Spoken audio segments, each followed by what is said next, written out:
I see the mind as a vast open space. It's like standing in a completely flat field with nothing in sight, seeing only the grass fields and the sky. And then some things in that field come into existence, some very close, vivid, while some far and unclear and requiring extra effort to understand what exactly it is. For example, a past memory can appear in front of you, in your mind, and it's very vivid.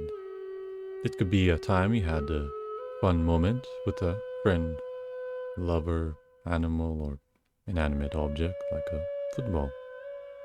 Or it could be a memory of a task you did weeks ago that requires further remembering.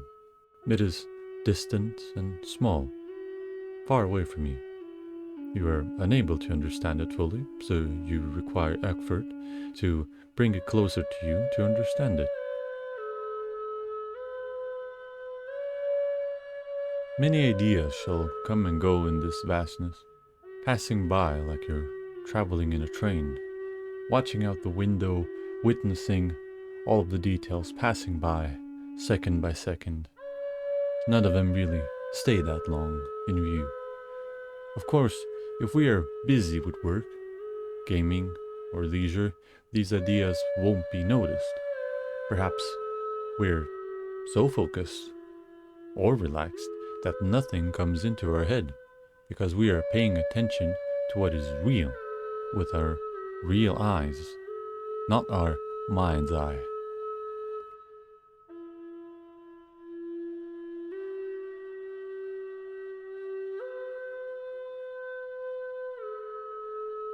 Perhaps when you lay down after a busy day or a rough encounter with a person, your mind will fill up with many thoughts, images, or emotions. We will feel how we're dragged into that whole action scene happening in our mind, into that vastness of things, like being dragged into a good conversation or a project you're ambitious about. Then it feels like time just disappears, like you've been dragged into the timeless void. And that void overshadows us slowly. It becomes our station of operation. We first started from visiting it to living there gradually, until we find that we are spending most of our time there.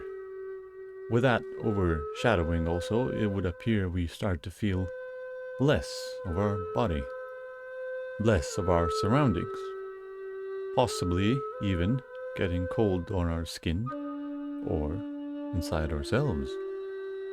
It's as if we withdrew to our void of the mind and we withdrew ourselves from ourselves.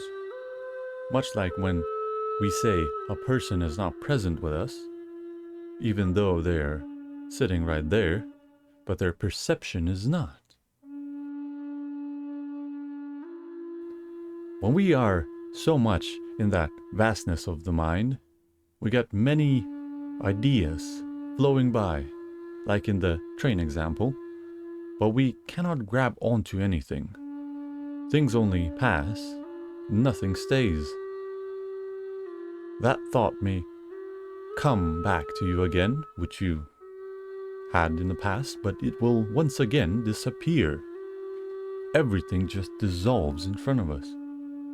Staying in such a cold, cosmic space, we shall slowly become the onlooker that only looks, does nothing, touches nothing, feels nothing, only witnesses. We become like that void. We become just more space where things happen in. As a form of coping, we can try using our imagination to try and ease ourselves with imaginary friends, animals, fantasy characters, or epic situations to create entertainment or emotions within us. But these too are temporary and only make us delve deeper into our minds, where we receive only one option: to get lost in that eternity of temporary things.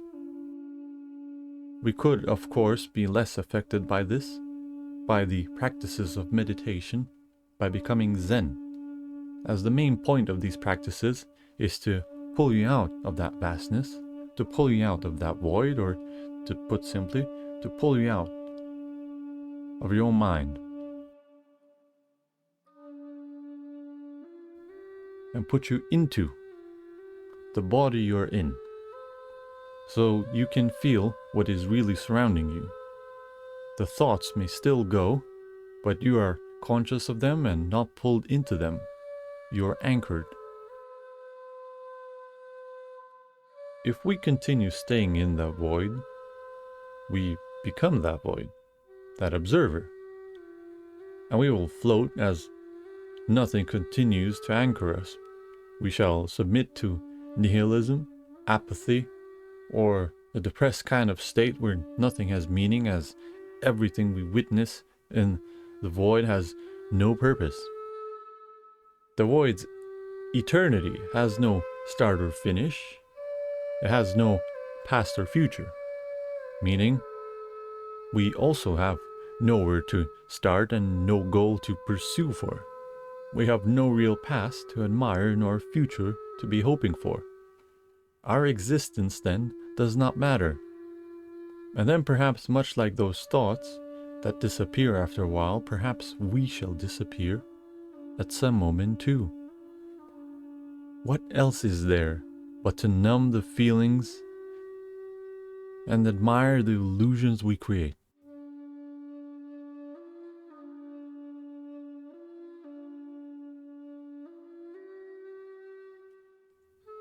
But alas, this too is just a thought. It too shall be replaced at some point with a pleasant thought, full of meaning. And if you look with your eyes at what's in front of you, for instance your hands or some object that you're looking at right now, it will not disappear. And it won't be gone when something else passes by. It is really there.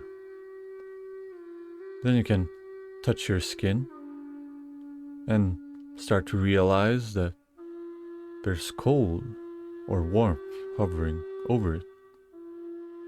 That you may start to realize, unlike from the time you're trapped in that vast mind, that you really are here.